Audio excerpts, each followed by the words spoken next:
अस्सलाम वालेकुम, good evening everybody watching news I. मैं हूं मेहर बुखारी। आज एक बार फिर पार्लियामेंट के अंदर घनगरज रही ऑपोजिशन की और ऐसी रही कि आपको एक खाका जो है वो पेंट करके दे दिया कि आने वाले दिनों में क्या एक्सपेक्ट किया जाएगा।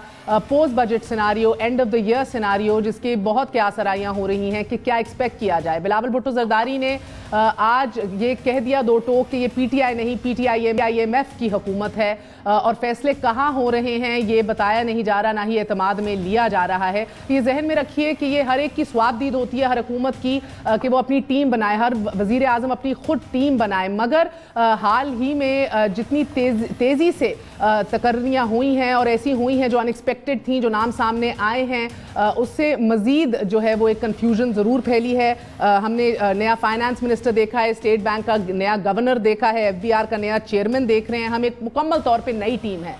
इससे कतई नज़र कि ये जस्टिफाइड है, अनजस्टिफाइड है, या ये लीगल है या इलीगल है, या इनका स्टेटस क्या है, ये बात जो है इसके ऊपर कोई दो राय नहीं कि आने वाले दिनों में आईएमएफ के प्रोग्राम के बाद, which is only days away from signing, Imran Khan और उनकी हुकूमत को एक major loss of political capital होने जा रहा है। अगर हम मिस्र की मिसाल ही देखें, जिधर से डॉक्टर रजा बाकिर सीनियर रेजिडेंट रिप्रेजेंटेटिव थे ईजिप्ट के अंदर आईएमएफ प्रोग्राम के, आईएमएफ की जानिब से ईजिप्ट को अगर हम नटशेल में देखें तो अक्टूबर 2016 में इनका प्रोग्राम आईएमएफ का स्टार्ट हुआ, जो बकौल आईएमएफ उनका एक पोस्टर चाइल्ड फॉर सक्सेस है। मगर end of the day 3 years into the programme देखने को ये मिला कि इंटरेस्ट रेट्स भी बढ़ गए, इन्फ्लेशन भी बढ़ गई, गुर्बत पावर्टी भी बढ़ गई। मगर क्योंकि उधर ऑफ कोर्स अथॉरिटेरियन रजीम है, तो इसलिए किसी भी एक प्रोटेस्ट को या किसी भी कोई भी किसी किस्म का भी आउटबर्स्ट है उसको सप्रेस करना उधर कदरे आसान है। बिल्कुल इसकी ऑपोजिट हमने जॉर्डन में देखा, जिधर उधर भी बादशाह मौजूद है, मगर बादशाह ने पूरी की पूरी अपनी कैबिनेट पैनिक करते हुए उनके हाथ पांव फूले फायर कर दी। अब आने वाले दिनों के अंदर सिचुएशन जरा इन्विजन कीजिए कि लॉस ऑफ पॉलिटिकल कैपिटल होगा, अवाम को मजीद और स्ट्रेच थिन किया जाएगा, क्योंकि एक फिस्कल डिसिप्लिनरी प्रोग्राम के तहत ये होना ही होना है। सो अगर इमरान खान साहब, अगर ये हुकूमत थोड़ी सी भी मैच्योर होती, थोड़ी सी भी जिम्मेदारी रखती, या चले एक्सपीरियंस हो जाता कह लेते, तो ये समझती इस बात को कि बहुत ज़रूरी है कि पार्लियामान को जो है वो मजबूत रखे, अपोजिशन को अपने साथ मिला के रखे, सेम पेज पे रखे। वो अपोजिशन जो पहले ही बात कर चुकी है मिसाक मुईशत की, जो पहली बात कर चुकी है ग्रेटर इशूज़ जो हैं उसके ऊपर इकट्ठा बैठने की, लेकिन ना ये हुकूमत रीच आउट करती है, ना उनको कॉन्फिडेंस में अपोजिशन को लिया जाता है, ना इमरान खान साहब कभी ये भी नहीं कि खुद चंद ऑपोजिशन लीडर्स को बुला लें, उनको खुद उनसे गुफ्तगू शनीद कर लें, उनको एतमाद में लें, उनसे चेंबर में 1-on-1 बुला लें, क्योंकि हमारे इंफॉर्मेशन के मुताबिक वो पार्लियामान में आने से इसलिए भी कतराते हैं क्योंकि एक तूफान बदतमीजी होता है, जो हमने आज भी बारहा देखा है। ये सिस्टम कैसे चलेगा अगर ऑपोजिशन को दीवार से लगाया चला जाएगा, लीडरान एक एक करके कभी मुल्क से बाहर जाए पनाह ढूंढ रहे होंगे या जेल जा रहे होंगे, और कोई और दूसरी जमात आज नहीं तो कल अपना रास्ता देख रही होगी जेल की तरफ। आज भी आसिफ अली जरदारी साहब ने कहा, जब उनसे पूछा गया ईद कहाँ गुजारेंगे, वो उन्होंने कहा कि ये तो जज साहिबान ही फैसला करेंगे ईद कहाँ हम गुजारेंगे। सिस्टम कैसे चलेगा, that's the $1 million question. What exactly does Imran Khan think कि ये इसी तरह ही चलता रहेगा, पार्लियामेंट में यही शोर शराबा होता रहेगा?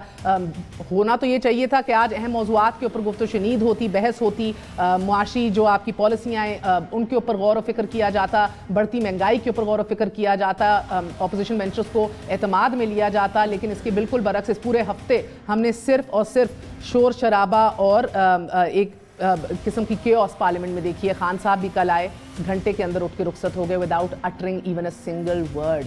तो इन्हीं ऑप्शंस पे बात करेंगे कि आगे बढ़ने के लिए हुकूमत की तरफ से किस एटीट्यूड की ज़रूरत है, ऑपोजिशन को भी अब क्या जहन में रखना चाहिए, क्योंकि पॉलिटिकल स्टाइल और जो बयानिया है इमरान खान साहब का वो ज़रूर अब तब्दील होना पड़ेगा। There is no other option. हमारे साथ इसी हवाले से बात करने के लिए एक मौजूद हैं चौधरी मंजूर साहब, पीपल्स पार्टी के सीनियर रहनुमा हैं, जनरल सेक्रेटरी हैं। पंजाब के निहाल हाशमी साहब हमारे साथ मौजूद हैं, PMLN के सीनियर रहनुमा हैं। सदाकत अब्बासी साहब मेंबर कौमी असेंबली तहरीक इंसाफ की जानिब से आप सबका बहुत बहुत शुक्रिया। अस्सलाम वालेकुम। मैं चाहूँगी एक दफ़ा बिलावल की बातें आज की सुन लेते हैं, मुलाहिजा कीजिए। ऐसा तो नहीं है कि IMF इस मुल्क का वजीर खजाना का फैसला कर रहा है, ऐसा तो नहीं है कि IMF इस मुल्क का स्टेट बैंक का हेड और FPR का हेड का फैसले कर रहे हैं। जब अचानक आपका वजीर खजाना, स्टेट बैंक का हेड, FPR हेड को हटाया जाता है, जब ऐसे लगता है कि IMF ने वजीर खजाना पे, इंटीरियर फाइनेंस मिनिस्ट्री पे, स्टेट बैंक पे, FBR पे कब्जा कर लिया है, जब ऐसे ही लग रहा है कि IMF से नेगोशिएट करेगा, ये अब PTI की हुकूमत नहीं रही स्पीकर साहब, ये PTIMF की हुकूमत है। PTIMF की हुकूमत है सर, क्यों? मैं देखें, हम इनको जो कहते रहे थे कि आप वो बात करें जो आप कर सकते हैं। अभी मैं थोड़ी सी चंद बातें गुजारिश करूंगा, अगर सदाकत जी अब्बासी आप साहब मुझे- प्लीज करें जी, आपका हक है जी। इन्होंने कहा था कर्जा नहीं लूंगा। नहीं, छोड़ दें पुरानी बातों को चौधरी साहब प्लीज। मुझे सिंपल सिर्फ ये हम सब बहुत जानते नई हैं। बात में कर यू रहे टर्न सरकार मैं कह देती हूँ, चले सर यू टर्न नहीं है, मैं खुदकुशी कर लूंगा, कर्जा नहीं कुछ लूंगा। और करने लगा। अच्छा, आप सुन ले, कहते कर्जा नहीं लूंगा, मुल्की तारीख का सिर्फ 8 महीनों में सबसे बड़ा कर्जा ले लिया। पेट्रोल गैस की कीमतें महंगी नहीं करूंगा, अगर होंगी तो आप समझें कि चोर है हुक्मरान। तारीख में सबसे महंगा, और अभी जो जुल्म करने ये जा रहे हैं, इन्होंने खोल दिया, ओपन कर दिया है। मसलन जो नेपरा और पेपरा और ये जो कीमतें बढ़ाते हैं, IMF की शराइत पे इन्होंने साइन किए हैं, ये वजाहत करेंगे या उन्हें कल मुशीर ख़जाना को आके वजाहत करनी चाहिए। ओपन कर दिया है, अब गवर्नमेंट का कोई अमल दखल नहीं होगा, वो बढ़ाएंगे जितना। अब पहले वो समरी भेजते थे, गवर्नमेंट या प्राइम मिनिस्टर उससे इत्फाक करे या ना करे, लेकिन अब गवर्नमेंट बीच में से निकल गई, वो सीधा बढ़ाएंगे। ये एक बहुत कड़ी शर्त है, आप जो कुछ होगा पास ऑन होगा। गैस, पेट्रोल, बिजली की कीमतें कोई इनके कंट्रोल में नहीं है, वो सीधा उनके कंट्रोल में चल। मेट्रो बस नहीं बनाऊंगा, पाकिस्तान की तारीख की सबसे महंगी मेट्रो बस बना दीजिए, बन फिर भी नहीं रही। वो कहते थे 8 अरब में बनाऊंगा, 80 अरब में होगी। इसका PTIMF से क्या ताल्लुक है? यही IMF है ना, और क्या है? ये कर्जा नहीं लूंगा तो अच्छा, मेरा अब आपसे सवाल चलो है मैं उधर कहता हूँ, मैं उधर आ जाता हूँ। इनके एक वजीर ने कहा था कि हम मुंह पे मारेंगे, 200 अरब डॉलर आएगा, 100 अरब डॉलर उनके मुंह पे मारेंगे IMF के, वर्ल्ड बैंक। इन्होंने वजारत खजाना उठाकर उनके मुंह पे मार दी है, इन्होंने स्टेट बैंक उठाकर उनके मुंह पे मार दिया, इन्होंने FDR उठाकर उनके मुंह पे मार दी, ये पकड़ो सारा कुछ। इन्होंने नेपरा उनके मुंह पे मार दिया है कि ये पकड़ो, इन्होंने पेपरा उनके मुंह पे मार दिया है। यानी कोई अमल दखल नहीं होगा, वो सारा कुछ IMF फैसला करेगी। इसलिए ये अब PTI की हुकूमत नहीं, हम आज जो बिलावल साहब ने कहा कि PTIMF की होता है। कभी एक बंदा आ गया, कभी स्टेट बैंक का गवर्नर आ गया, कभी कुछ, अगर आप सारा कुछ उठाकर उनके हवाले कर देंगे, सारा तो स्टेट बैंक बस किसने रेगुलेट करना है? Dollar, state bank, central bank. अब इसका मतलब उनका बंदा वो जो मर्जी करेगा। क्यों? और IMF ने ये भी कहा है कि IMF ने कहा है कि आप स्टेट बैंक फैसला करेगा करेंसी की डिवैल्यूएशन का, गवर्नमेंट नहीं करेगी। इसने उधर 120% करके आया रजा बाकर। ओके, ठीक है। सो रजा बाकर की आपको मिस्र के अंदर उनके एक्सपीरियंस से भी गिला है ना सर? मुझे आपको याद है मोहम्मद याकूब कौन थे? मैं कह रहा हूं कि आया होगा, मोहम्मद याकूब आया होगा, 93 लेकिन वजीर खजाना और होगा, वजीर खजाना और काम किया। मैं कह रहा हूं वजीर खजाना और IMF से आया था, वजीर खजाना और होगा ना। हाँ। ये इसका कंप्लीट पैकेज कभी वजीर नहीं आया। खजाना आपका है। पाकिस्तान की तारीख में पहली बार कंप्लीट हमने जब लिया था तो सबसे ज्यादा लड़ाई तो मेरी और खुर्शीद शाह की रहती थी। मुझे लग रहा है कि आजकल हर चीज के ऊपर गिला शिकवा हो रहा है, कोई पिन पॉइंटेड पूरा पैकेज दे दिया ना उनको, उठाकर वजारत खजाना दे दी उनको, स्टेट बैंक दे दिया उनको, FPR दे दिया उनको, नेपरा दे दिया उनको, पेपरा दे दिया, सारा कुछ दे दिया ना, कंप्लीट पैकेज दे दिया। अब आपका इस मुल्क के जो फाइनेंसेस हैं उन पे कोई इख्तियार नहीं रहा। अच्छा, वो फैसला करेंगे। FBR कैसे जो आज ये जो नया लेकर आ रहे हैं शब्बर जैदी साहब, अब ये भी देखना पड़ेगा कि ये क्या ताल्लुक है IMF से? कॉन्फ्लिक्ट ऑफ इंटरेस्ट जो है, हाँ। इसको कोई लेकर आया ना, इसको कौन लेकर आया? हफीज शेख साहब ने रिकमेंड किया ना, तो वो लेकर आए ना इसको। अच्छा, तो ये तो अगर लेकर आए हैं, और दूसरा फिर कॉन्फ्लिक्ट ऑफ इंटरेस्ट, अगर वो अली अरशद हकीम को निकाला था कोर्ट ने, तो ये क्या इश्तिहार दिया है? कहते थे कि बिल्कुल हमारी जो है रूल ऑफ लॉ होगा, मेरिट पे होगा, ट्रांसपेरेंसी होगी, हम इश्तिहार देंगे, 3 बंदों के नाम आएंगे, बड़े एक्सपर्ट्स उसमें बैठेंगे, इंटरव्यूज करेंगे। कर लिया इंटरव्यू। ये बताएं कि अलीमा खान के टैक्स का इसने किया है क्या? ये जो जहांगीर खान तरीन के सारे टैक्स मामलात इनको देखते हैं। और मैं अभी आपको भेजा है, उसको चलवाएं। वो कहता है कि ये जो कहते हैं ना मैंने पैसे नहीं लेने, ये सबसे बड़ा फ्रॉड करते हैं। जो कहते हैं मैं तनख्वाह नहीं लूंगा, ये तनख्वाह नहीं लेंगे तो कोई ना कोई तो गड़बड़ करेंगे ना, ये खुद कह रहे हैं, शब्बरजादी कह रहे हैं। अच्छा, सो मेरा सदाकत अली बासित साहब एक बात बताइएगा कि तब्दीली सरकार थी, सो मुझे ज़ाती तौर पे गो के लगता है कि स्वाबदीद होता है, नो प्रॉब्लम, मगर सर पुराने लोग, वही टीम, वही रास्ता होगा, वही सिमत होगी, वही डायरेक्शन होगी और वही पॉलिसियां होंगी। देखिए पहली आप री इन्वेंट करना चाह रहे हैं भी, तो आप क्या निकाल रहे हैं? इन्होंने कहा जी एफबीआर का बदल गया जी, वो जी स्टेट बैंक का बदल गया। सीधी सीधी वन लाइनर है कि फाइनेंस की टीम बदल गई। फाइनेंस की टीम के 3 मेंबर्स होते हैं, एक आपका फाइनेंस मिनिस्टर होता है, एक आपका एफबीआर जो आपका मेन सोर्स ऑफ रेवेन्यू है वो होता है, और एक आपकी autonomous independent body state bank होता है, जिसने खुद ही जाए दुनिया की कोई किताब उठा बड़ा ऑटोनमस सर, नहीं सुन लेना, तो आके मेरा जुमला तो पूरा होने देना, से पहले वो ये कह रहे हैं कि वो खुद करेगा तो वो ऑटोनमस ही होता है। नंबर 2 वे आईएमएफ के हमें ताने मिल रहे हैं कि आईएमएफ से बंदे आ रहे हैं, पाकिस्तानी लोग जो काम के लोग, एक्सपर्ट लोग जो बाहर नौकरियां करते हैं, चाहे वो शमशाद अख्तर हो जो, या चाहे मोहम्मद याकूब हो, चाहे शौकत तरीन हो, ये लोग सलीम रजा, शाहिद कारदार, सबने बदले, ये सारे लोग बाहर नौकरियां करते हैं और पाकिस्तान के लिए उनको वापस तब्दील किए हैं। हाँ। नहीं, उनको लेके अगर आगे, ये हमारा इस्तेहकाक है, हमारे प्राइम मिनिस्टर का ये इस्तेहकाक है, प्रोडक्टिव है, वो जिसको मर्जी लगाएं। कल परफॉर्मेंस नहीं होती, कल वो इमरान खान का रिश्तेदार निकल आता है, कल वो इमरान खान साहब के जाती मफादात नहीं है सर कि इनको एतमाद में लिया जाए, अगर ये पूछ रहे हैं, या इनको अगर देखिए एग्जीक्यूटिव की टीम जो है वो ऑपोजिशन से पूछ के नहीं लगाई जाती, कोई ऐसा प्रेसिडेंट नहीं है। आज इनका और हमारा एक बात पे इत्तेफाक था, पता नहीं आपने वो बात नहीं की कि पार्लियामेंट में शोर शराबा भी हुआ।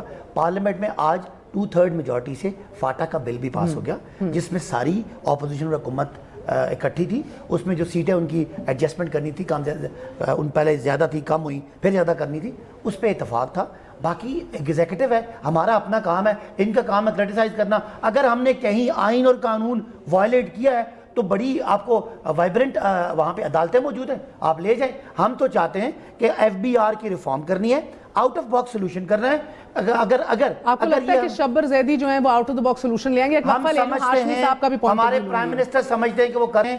दूसरी बात ये है कि आज जो ये इतना सारे उठ के बातें कर रहे हैं, आपने कोई एक इदारा छोड़ा है जो मुनाफे में होता, जिसको आज हम गरीबों को उससे रिलीफ देते? कोई एक ऐसा, यानी आपका फिस्कल डेफिसिट अनप्रेसिडेंटेड, आपका करंट अकाउंट का खसारा तारीखी, आपके पीआईए, रेलवे, सर ये वैसे ये मैं वक्फा ले लूं, ये तहफुजात सिर्फ इनके नहीं है, आपके अपने पार्लियामेंटेरियंस के भी हैं कि बाहर से टीम आ रही है, हमें साइडलाइन किया जा रहा है, हमें पॉलिसी नहीं बताई जाती, हम आए क्यों हैं? एक वक्फे के बाद अगर मैं ऐसे एक जुमला बोलूं, अगर लोग, ये 2 राय होती हैं, एक राय है कि अंदर से लेके आए, एक बाहर से लेके आए। अगर कहीं पार्लियामानी पार्टी में ये बात होती है तो ये तो डेमोक्रेसी है, इनका राइट है क्रिटिसाइज करें। लेकिन इतना ये शोर शराबा, पता नहीं कोई जुल्म हो गया, ये इनकी तरह नहीं है कि रिश्तेदार, भाई बहन, भतीजे बांजे लग रहे हैं। टॉप के प्रोफेशनल्स आ रहे हैं और टॉप के प्रोफेशनल्स इंशाल्लाह डिलीवर करके। एक फिक्रा मुझे भी कहने, शब्बर जैदी साहब के क्लाइंट कितने हैं उनके, जो एक वक्फा ले लूं सर, और क्या कहते हैं कि वो छोड़ के आगे हैं? तो कोई भी प्रोफेसर आएगा उसके क्लाइंट्स होंगे। मुझे बताएं, जब लॉ मिनिस्टर लगाते हैं उसके क्लाइंट नहीं होते? वक्फे के बाद फिर हाजिर होते हैं हाशमी साहब, स्टे विद अस।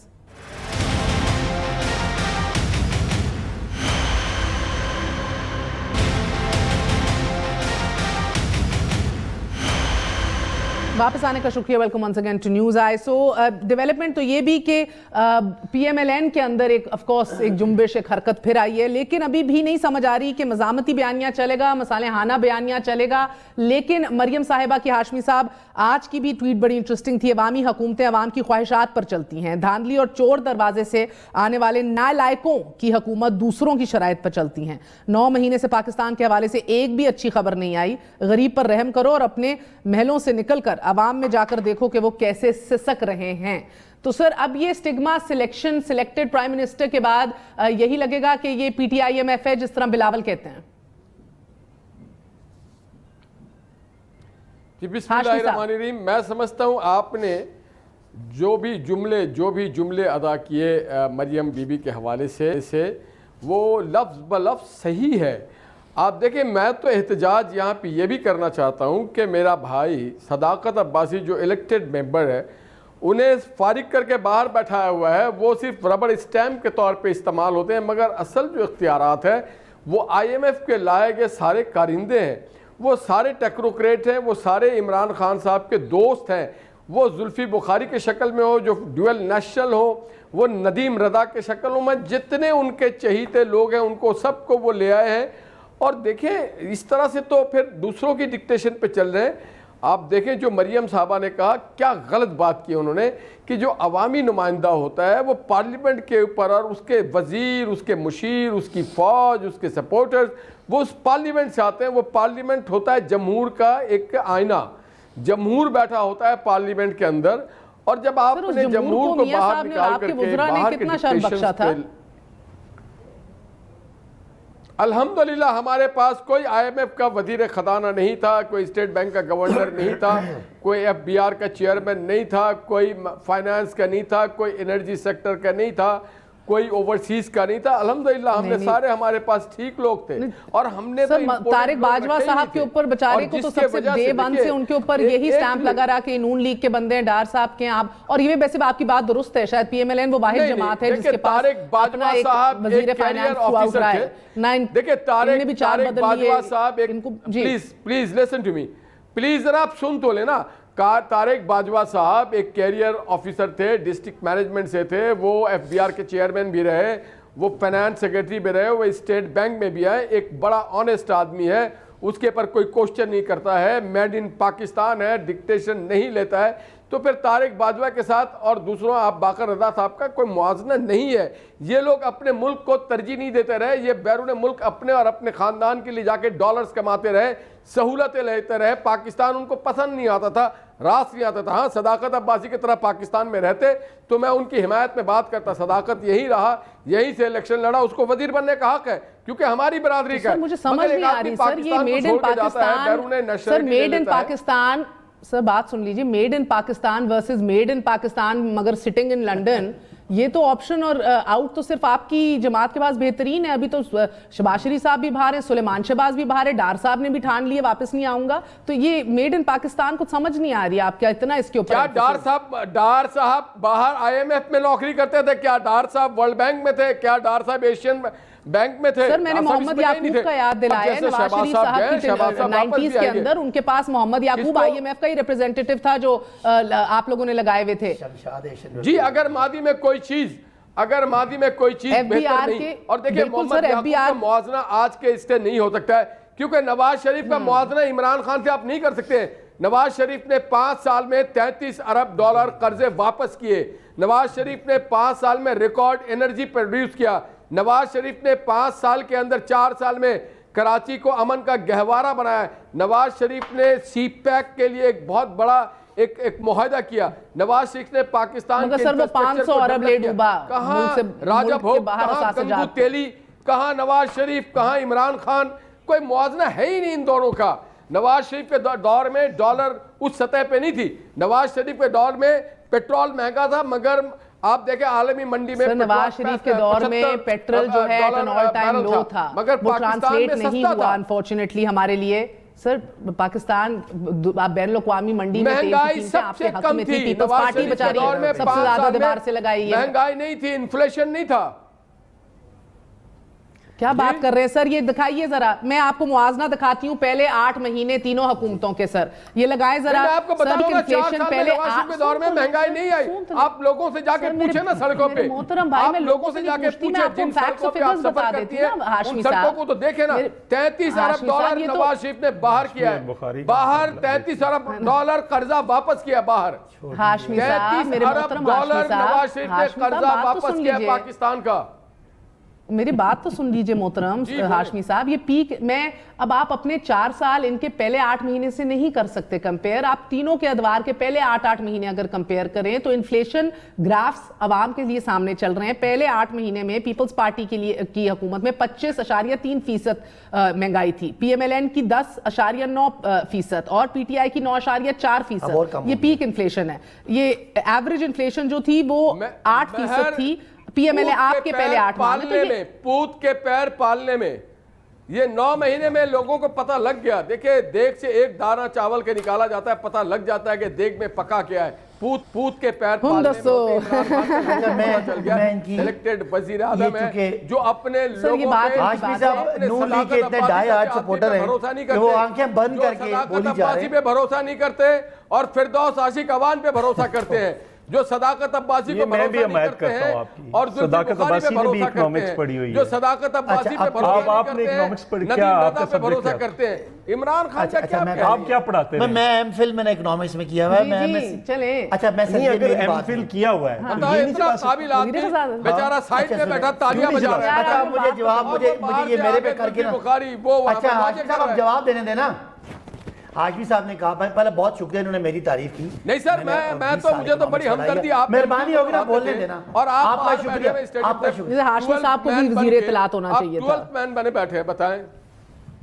अच्छा पहली बात ये कि जितनी कुर्बानी आपने अपनी पार्टी, अच्छा आप मुझे बोलने देना, जितनी कुर्बानी आपने अपनी पार्टी के लिए दी है ना, तो ये जो कल मैंने ओहदे पढ़े उसमें आपका नाम नहीं आया, मुझे काफी तकलीफ हुई कि इतनी जान पे खेल कर आपने उनके लिए नवाज साहब को, एंड जब वो जेलों में थे और बंद हो रहे थे तो आपने कुछ नहीं किया, आपने सब कुछ किया और उन्होंने आपको ओहदा नहीं दिया, मुझे अफसोस हुआ। लेकिन चलें, ये तो स्टोरी कॉमन है। इन्होंने कहा कि नवाज शरीफ का और इमरान खान का क्या मुकाबला है, एक सादिक और अमीन और दूसरा बेचारा जेल का रिहायशी, क्या मुकाबला हो सकता है। दूसरी बात जो असूल की बात यह है कि आपने मिसालें दी, मैं भी दे सकता हूँ कि IMF में पाकिस्तानी लोग जाते हैं जो ब्रिलियंट लोग हैं, जो यहाँ से अच्छे, जिनके पास नॉलेज होता है या प्रोफेशन में अच्छा परफॉर्म करते हैं, उनको बाहर नौकरियाँ मिलती हैं। अगर वो छोड़ के वापस आते हैं तो वो उसको इस तरह मजाक बनाना, मेरा ख्याल है तो कोई, इन्होंने कहा कि तारक बाजवा अच्छे हैं या बाकर रजा अच्छे हैं, ये हमें आवाम ने मैंडेट दिया है, हमने फैसला करना है। आप जरूर क्रिटिसाइज करें। आपने इन्फ्लेशन की फिगर्स बता दी कि पीपल्स पार्टी 25% इन्फ्लेशन, सदाकत भाई, आवाम ने आपको पाकिस्तान बेचने का मैंडेट नहीं दिया है। हाशमी साहब मुझे बात तो करने दें, 10% इन्फ्लेशन नून का था, इस वक्त हमारा इन्फ्लेशन 7% है। नफीसा शाह साहिबा क्या कह रही है, सुनना चाहेंगे आप? नहीं, मैं जरा अपनी बात पूरी करूं।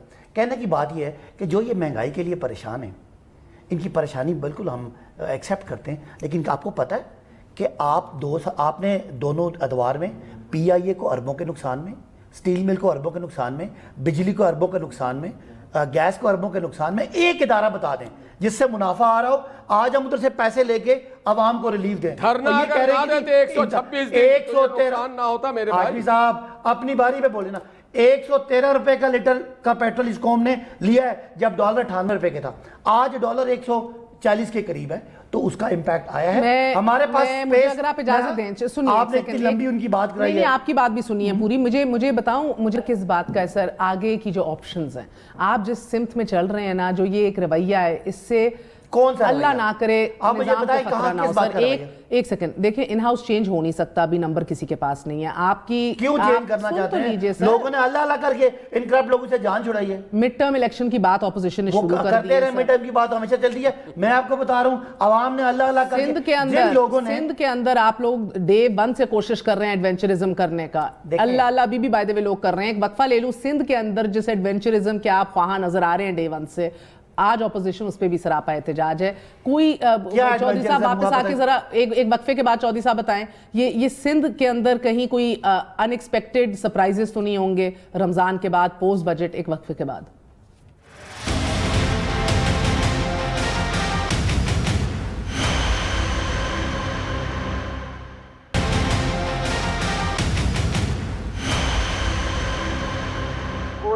शख्स सिंध की तकसीम को बर्दाश्त करने के लिए तैयार नहीं होगा। PTI का गवर्नर सिंध में कहता है कि हम सिंध को तकसीम करेंगे, किस बुनियाद पर? गवर्नर को यह जुर्रत कैसे हुई कि जिस सूबे का नमक वो खा रहा है, जिस सूबे की नुमाइंदगी वो कर रहा है, वो उसके तकसीम की बात करे?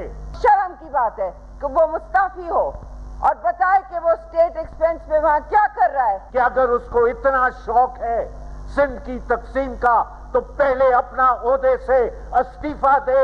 शर्म नहीं आती? वफाकी जमात कहलाते हो आप? जिन्होंने सिंध के तकसीम की बात की वो कब के यहाँ से जा चुके हैं। कभी NFC अवार्ड की बात होती है, कभी 18वीं तरमीम को रोल बैक करने की बात होती है, आप पूरे फेडरेशन के ढांचे को हिला के रख रहे हैं। ये भी सिंध की तकसीम चाहते हैं, ये नहीं है पाकिस्तान के वजीर आजम, ये एक गिरोह के वजीर आजम है। इतना गम और गुस्सा चौधरी साहब, फेडरेशन वफाक के ढांचे को हिला के रख रहे हैं, शर्म नहीं आती, मजाल कैसे हुई? यानी कि ये डिस्कशन से भी बात जो है वो नहीं हो सकती इसके ऊपर। एडमिनिस्ट्रेटिव बुनियादों पे सूबे बनाना, दो बुनियादी चीजें हैं। डर किस बात का है? मुझे ये डर इस बात का है कि ये पहले तजर्बात करते करते आपने मुल्क तोड़ दिया था। बड़ी मुश्किल से आपने जो अलहदगी पसंद है उनसे 18वीं तरमीम के ज़रिए एक आर्गूमेंट वापस छीना था कि मसलन हासिल बजिंजो साहब जैसे लोग बैठकर उनको कहते थे कि हमने एक गोली चलाए बगैर 50% ले लिया टेबल पर बैठकर, फर्स्ट राइट ले लिया। अब ना फर्स्ट राइट देने के लिए तैयार है, ना उनको 50% देने के लिए तैयार है, ना डिविजिबल पूल में आज जो बिलावल साहब ने बात की, आपने कोई उनको खैरात देनी है, सूबों का राइट है जो वो डिविजिबल पूल के अंदर ना आपने पंजाब को दिया। चलो उस्मान बुज़दार तो नहीं बोलेगा, वो वसीम अकरम प्लस है, आपका KPK वाला महमूद खान तो नहीं बोलेगा, आपका बलूचिस्तान वाला तो नहीं बोलेगा, लेकिन अगर आपने 160 अरब रुपए नहीं दिए सिंध के, वो तो बोलेंगे कि हमारा ये राइट है, लोगों का राइट है। NFC अवार्ड क्या है? उसके तहत आपने पैसे कलेक्ट, अगर मरकज कर रहा है तो कलेक्ट करके आपने वापस उनको देने हैं जहाँ से आप कलेक्ट कर रहे हैं, आप नहीं दे रहे। So number 1। नंबर 2, देखिए ये आर्गूमेंट क्या है, एक इंडिजिनस डिमांड है। अब हमारे ऊपर क्या आ रहा है कि आप सिंध पे बात नहीं करने देते, जिन्होंने पंजाब को आप कह रहे हैं तकसीम कर। एक इंडिजिनस डिमांड है, मुकामी लोगों की, सराइकी लोग जो हैं वो उस धरती के बाशिंदे हैं, सदियों से हैं, वो अपना राइट मांग रहे हैं। एक वो हैं जो उनका आर्गूमेंट अपनी जगह पे होगा। वो कल आए हैं इस धरती पे, आज वो कह रहे हैं कि नहीं हमें आप यहां से निकलो, जिनकी धरती है सदियों से, उनको कहते नहीं आप यहां से निकलो और हमें दो। आइन के अंदर एक पूरा ये एक बात सुन ले, अब दोनों डिमांड्स के अंदर बहुत बड़ा डिफरेंस है। सराकी पहले भी सूबा रहा है, ठीक है, कराची के पहले कभी सूबा नहीं रहा, ठीक है। सो आप उन दोनों को कैसे इकट्ठा करेंगे? और जो वफाक का नुमाइंदा है, देखो पॉलिटिकल डिमांड करना MKM कर रही ना, technically wrong, I understand, technically wrong, मगर मेरा मतलब है कि ये क्या जो वफाक का नुमाइंदा है उसको तो ये बातें नहीं करनी चाहिए। मसला मैसेंजर से है या मैसेज से है? नहीं, दोनों से है, दोनों से है ना। मैसेंजर से मुझे समझ आती है, मैसेज से क्यों है सर? क्या एडमिनिस्ट्रेटिव बुनियादों पे ये बहस नहीं हो सकती? नहीं, देखे ना, आप सिंध को और कराची को कैसे अलग कर सकते हैं? बहस नहीं हो सकती, 50 साल पहले नहीं हो सकती, हो ही नहीं सकती। नहीं, बहस का ब्लास्फेमस है ये। नहीं, ब्लास्फेमस नहीं है, वो बहस तो हो रही ना। मैं कहा आप कह रहे हैं मजाल कैसे, जुर्रत कैसे की? एक कराची दुनिया के कई मुल्कों से बड़ा है, दुनिया की कई आजाद रियासतों के मुकाबले में कराची उससे बड़ा है। और जिस तरह कराची को इन्होंने वो बिल्कुल छोड़ दिया और कचरे का ढेर बना दिया, तो लोगों की तरफ से आवाज आएगी, इधर पोठवार की आवाज आ रही है, उधर हजारा की आवाज आ रही है, उधर जनूबी पंजाब की आ रही है, बावलपुर की आ रही है। इनका आ जाए तो इनका तो दीन ईमान बन जाता है। नहीं, बहावलपुर की हम सपोर्ट नहीं करती, पीपल्स पार्टी नहीं करती उसकी, वो तो एक जानबूझकर एक रखा जाता है। जनूबी पंजाब की तो करती है ना। बात तो सुन लेना, हम उसकी बुनियाद किस बुनियाद पर कह रहे हैं? सवाल बुनियाद की है। और आप कराची को किस बुनियाद पर कह रहे हैं अलहदा करें?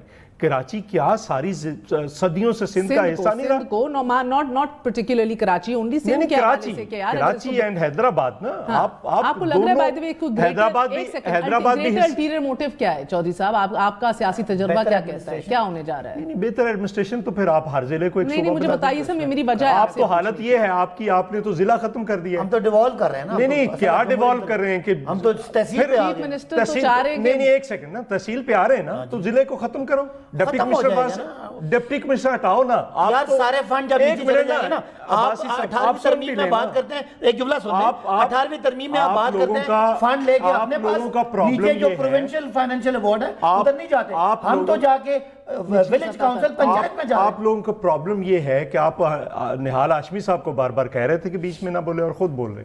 महर मुझे ये बताएं कि डिप्टी कमिश्नर और DPO ज़िले के तमाम ऑफिसर्स हेड्स जो हैं वो ज़िले में बैठे होते, तहसीलों में नहीं बैठे होते। ये ब्यूरोक्रेसी को कंप्लीट दे दिया आपने ज़िला। कौन सा तहसील नाज़म या कौन सा तहसील का चेयरमैन उठकर डिप्टी कमिश्नर से बात करेगा? उसकी हैसियत क्या होती है? हमने नहीं देखा, हमने नहीं देखा वहां तो पे क्या जरूरत ही होता है। नहीं रहेगी। नहीं जरूरत रहेगी ना। सारी administration उसके कमाल। अंदर चलिए, कौन सी एक कौन सा सेकंड, सर, डिप्टी ये एक सेकंड डिप्टी कमिश्नर किसके अंडर होगा? होना क्या है? मुझे बताइए कि हम ये कह रहे हैं, देखें आप जो इंडिजिनस लोग हैं, अगर एमकेएम उठकर डिमांड करती है और उसको सपोर्ट करने आ जाते हैं गवर्नर, तो क्या मतलब है भाई? एमकेएम करे। एमकेएम तो पहले भी करती थी। जनाबपुर गवर्नर को सियासी जनाबपुर नहीं के होना नक्शे जो थे वो हमने बरामद किए थे। किसने किए थे? जिन्होंने किए थे। आज फिर वो अगर उसको बड़ा पुश कर रहे पॉइंटेड सवाल पूछा है, इससे पहले मैं हाशमी साहब का भी मौकफ लूं। मुझे बताइए कि क्या कोई ये आने वाले दिनों के अंदर कोई गड़बड़ या एडवेंचरिज्म आपको दिखाई दे रही है? अच्छा, मुझे लग रहा है, देखिए मुझे लग ये रहा है कि शायद ये खबर भी हो, मुझे ये लग रहा है कि इनका प्रॉब्लम, इनका और कुछ और लोगों का फंसा हुआ है एनएफसी अवार्ड पे और 18वीं तरमीम पे। क्या कह रहे हैं कि हम जो है वो तनख्वाहें कहाँ से देंगे? फेडरल गवर्नमेंट की तनख्वाहें देनी थी आपने, चूंकि ईमानदार की आदत आई है, लोगों ने लाइनों में लगकर टैक्स देना था और आपने रेवेन्यू बढ़ाना था, उससे तनख्वाहें मिलनी थी सबको, सबकी यहाँ पे तो चांदी हो जानी थी ना। सो नहीं हुआ, बल्कि 500 अरब रुपए का शॉर्टफॉल आ रहा है FBR में। 30 जून का एफबीआर का, ठीक है। 1100 अरब रुपए के नए टैक्स लग रहे हैं। सो आपने 1600 अरब रुपए के नए टैक्सेस करने हैं, अगर 500 उसको भी पूरा करना है। अब सवाल इस पे ये है, सिंध उसके मुकाबले में जो आज बिलावल साहब ने कहा कि जो एसबीआर है, सिंध रेवेन्यू बोर्ड है, उसने 110 अरब रुपया इकट्ठा करना, तो वो 9% आगे जा रहा है इस वक्त भी। और एक्साइज से और बाकी 105, वो 200 अरब पे जा रहे हैं। उनका टारगेट उन्होंने अचीव कर लेना 200 अरब तक, जो उन्होंने बात की थी। हम ये कह रहे हैं कि अगर ऐसी बात है कि आप कोई सिंध के अंदर एडवेंचर करना चाहते हैं बजट के बाद, और अपने किसी गवर्नर बैठाकर आप एनएफसी अवार्ड करना चाहते हैं, तो वो ये आपको लग रहा है गवर्नर रूल लगाना चाह रहे हैं सिंध में? जी बिल्कुल। इन्होंने पहले एक अटेम्प्ट की है, नाकाम हुए हैं। अब ये दोबारा अगर करेंगे और इनकी अटेम्प्ट होगी कि ये करें और गवर्नर को बिठाकर एनएफसी अवार्ड, इनका प्रॉब्लम है उसको रिजॉल्व करें।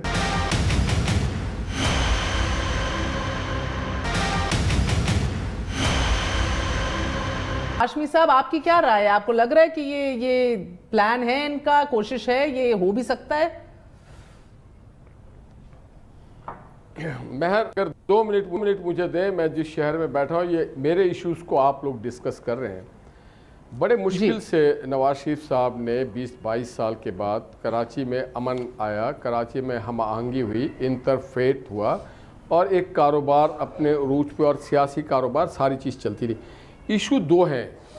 पहला इशू है जो भाई हमारे डिस्कस कर रहे थे, भावलपुर को भी कर रहे थे, सवात को भी, मैं उसमें इंक्लूड कर देना चाहता हूँ कि भावलपुर भी अगर आप सूबा बनाना चाहें तो ये कोई गुनाह नहीं है, कोई कबाहत नहीं है, कोई जुर्म नहीं है, बन सकता है।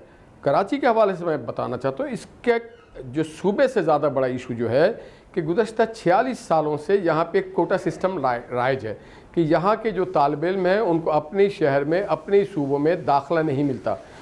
यहाँ पे जो नौजवान है उसको अपने शहर में, अपने मोहल्ले में, अपने सूबे में नौकरी नहीं मिलती।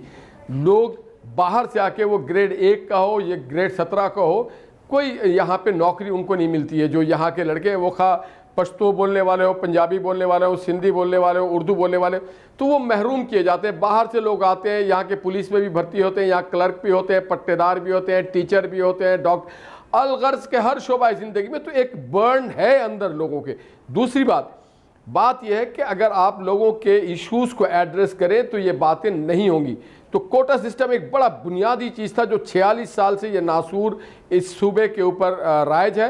कराची का एक अलग मामला और मुकाम है। जब पाकिस्तान का क़याम भी आया था तो कराची एक फेडरल एडमिनिस्ट्रेटिव एरिया था।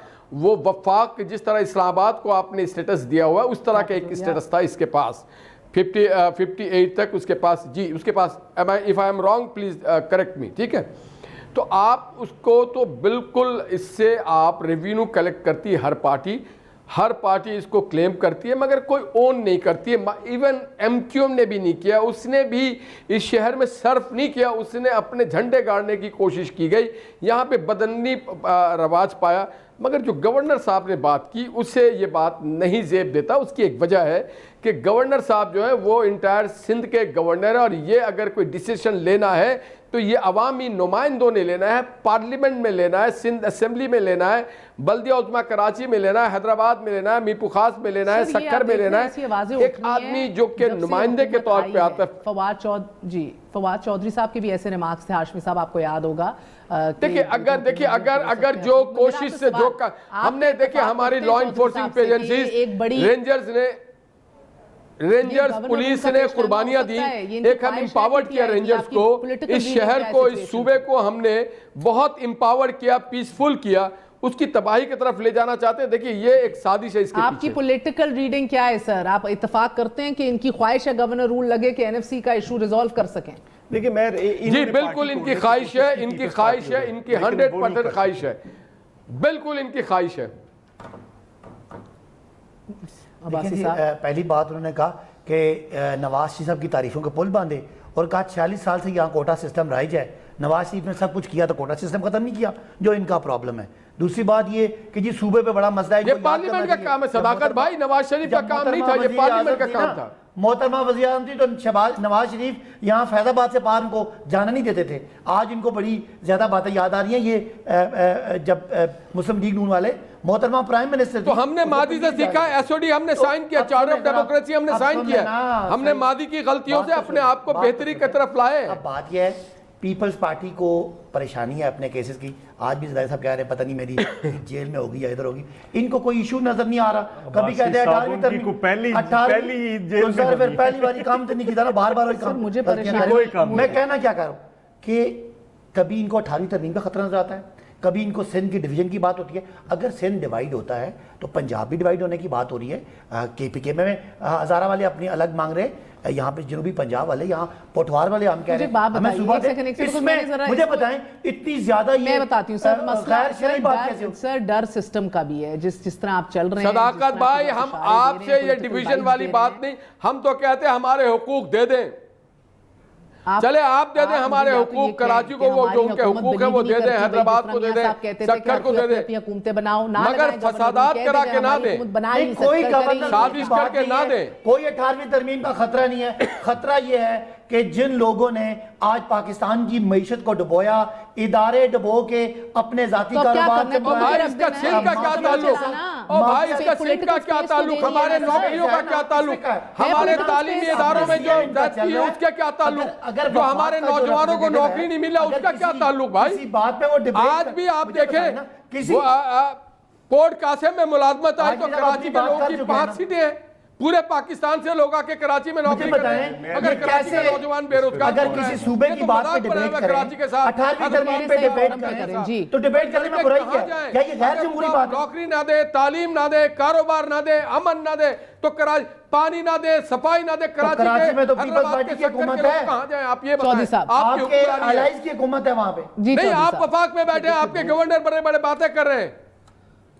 जी हाशमी साहब देखिए, दो बुनियादी बातें हैं। हम इनको क्या कहते हैं, ये एक ही मंत्रा इन्होंने पकड़ा हुआ है, बड़े हम करप्ट थे, चोर लुटेरे डाकू। हाँ, हमने रेवेन्यूज बढ़ा दिए 1000 से लेकर 5 सालों में 1950। इन्होंने 500 अरब रुपया कम कलेक्ट किया जो कलेक्शन करनी थी इस साल, 4 बजट लाने के बावजूद। कभी भी टारगेट ये बड़े एक मिनट एक